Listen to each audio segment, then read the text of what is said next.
Hey guys, Chad Hoover, kayak bass fishing. Today I'm going to talk to you about throwing two baits during the winter that you might not know that you ought to throw.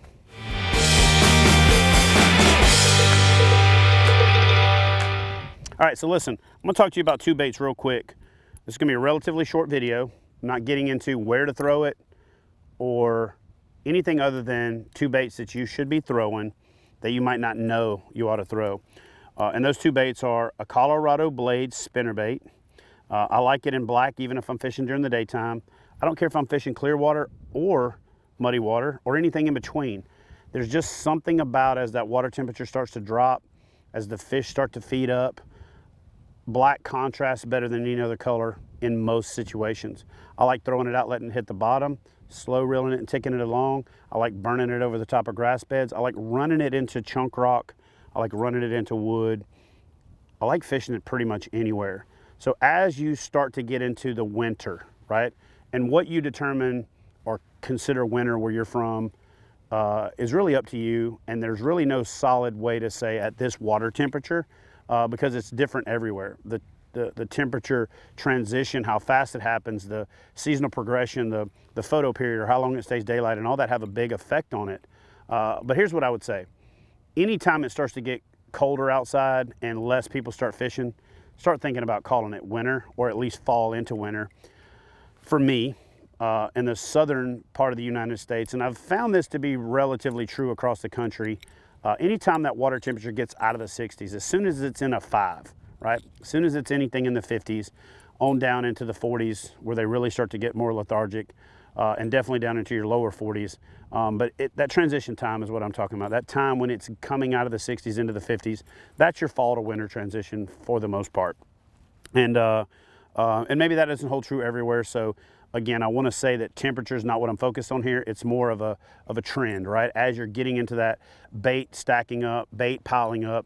The one thing that I can tell you is as you start to follow fish to the deeper water, and they start to stack up and you get multiple species in the same area, you then start to know that you've got a wintering hole.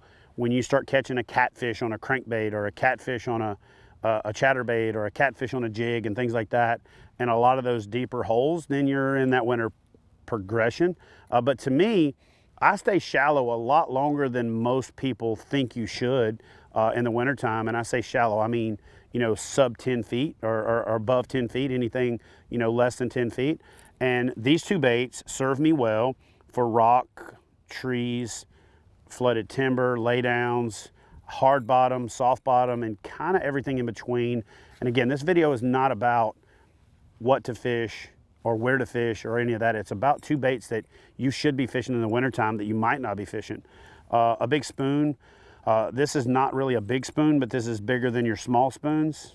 So it's not the giant nickel spoons or whatever, but it's also not overwhelming and intimidating. This is a Strike King sexy spoon. I really like this spoon. It's pretty simple. It's pretty straightforward. I do vary the treble hook, cutting off one hook, and then also using a J hook by just changing this hook out. But for the most part, I'm fishing this over hard bottom and or jigging it in the water column. And I have a lot of success with a treble hook, so I stick with that. I like to have a round bend because they swat at it a lot, more so than your triple grip or your angled back hooks when I'm fishing these early on in the season. Later into the winter, if I'm slow rolling it or trolling it, I'll go to the triple grip style hooks, the ones that angle back in a little bit, because the fish gets harder as they get colder and their mouth gets a little harder, so it's harder to hook. But when they're swatting at it and swiping it and I'm fishing through schools and the shad are still moving up the creeks, or they're coming back out of the creeks, or they're piled up in the creeks, I really love a spoon. I like to cast and retrieve this spoon. I like to skip it. I like to skip it around structure. I like to throw it at structure. I also like to fish it around cover when I can get away with that, you know, grass and treetops and laydowns and things like that. And if I can find a treetop in 8 foot of water or a brush pile, and it hasn't been hit hard because most of the fishermen are now watching football or sitting in a deer stand or whatever, not fishing, this thing is flat deadly, to throw it out.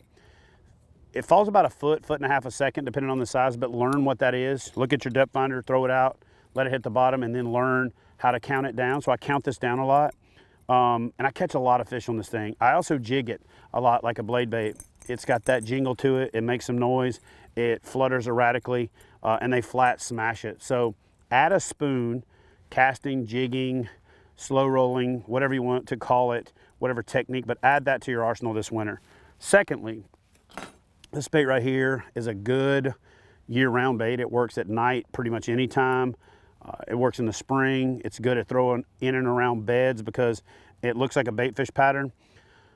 But one of the things that I think people fail to realize that happens is that fish sometimes focus more on protein baits, lures, or forage, and other times they focus more on fat. And a panfish or a brim or a bait that this mimics is that good balance between protein and fat. A lot of times they're eating crawfish for the fat content, they're eating shad for the protein content, or they're, anything in the middle, and we'll get into that in another video when we take a deeper look at that whole fat versus protein concept. So stay tuned for that. I could go down a rabbit hole, but really this bait right here, this is a Strike King, 1/2 ounce. It's got a Colorado blade on it. This is a number 2, and this thing is flat deadly. I throw it out, I hold my rod tip, I let it swing into a spot, I'll throw it up under docks and let it swing past the legs, get it to the depth I want, and then slow reel it. I'll put my rod in the water upside down and reel it upside down. I'll hold my rod tip up high and slow roll it over a flat, bumping it into stumps and things along those lines.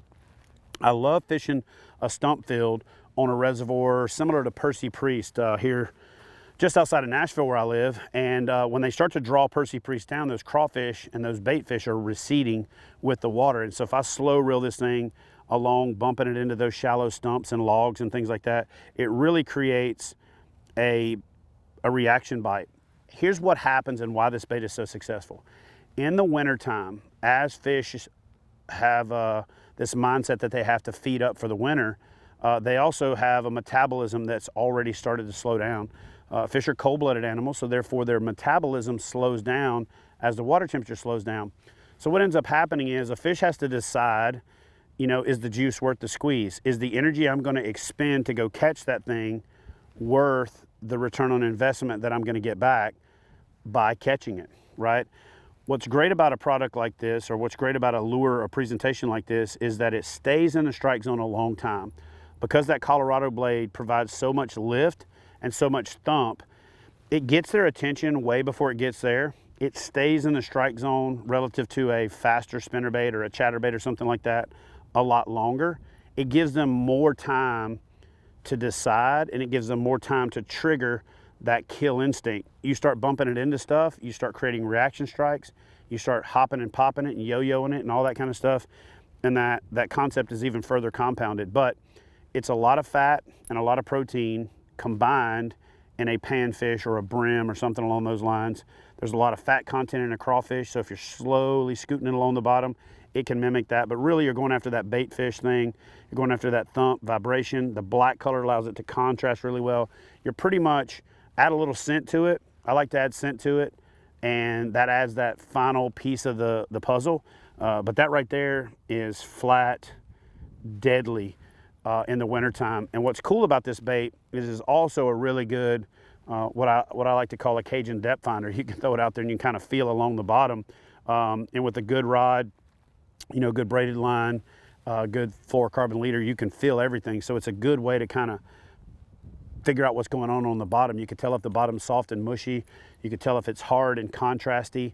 And you can really use that to pick up other cues that you need. Use that coupled with your electronics, and you're really going to find a lot of success. So if I got a new angler that I'm taking winter fishing, or an angler that's not new, but they're new to winter fishing, this is one of the first things that I tie on. It's easy, it's cast and retrieve. Hey, cast it out, let it hit the bottom, hold your rod tip up, slow roll it, and you're gonna get your arm broke at certain times, but you're also gonna catch a lot of fish. So for me, if I had to choose between the two, add that lure right there to your arsenal.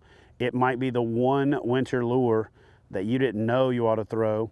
It gets a lot of play for a night lure, spring into spawn and things like that, but it is a deadly effective winter lure. I use this in conjunction with a lot of boot tail or soft plastic swim baits, but this creates a little bit more thump in a lot of cases, and sometimes it just triggers more bite. So If you haven't done so yet, you know, add that midnight Colorado blade thumper setup. Always fish a trailer hook, because a lot of times the fish are not as aggressively hitting the bait. They'll come up and almost mouth it, and that trailer hook will catch them. It's the one time that I don't trim the skirt on my bait. I want it to kind of camouflage that trailer hook a little bit, and it just gives it a little bit bigger profile. I really like to bend my wire frame down at the R-bend so that when I stop reeling, that hook ticks that blade, and it just gives me a little bit more confidence that they're gonna bite. So yeah, 2 baits that you probably should add if you didn't know you ought to throw them: a casting jigging spoon and a Colorado blade spinnerbait. You can even go heavier depending on the water that you're fishing. Start shallow, work your way to deep water. Just remember, if you want to catch them, it's STD, shallow to deep. Follow their progression, follow them as they're heading there, be in the spot that they're headed before they get there, and then you're assured of catching a lot more fish. So yeah, play a little follow the leader, put in some time on the water, make sure you dress appropriately, dress safely, but get out there this winter, get off the couch some, catch more fish, and this is 2 things that you might not know you ought to throw. Guys, do me a favor, smash that thumbs up if you like this video. Leave a comment in the comment section below. Give me your feedback on spoons and spinnerbaits for winter fishing. And if you're new to the channel, don't forget to hit that subscribe button.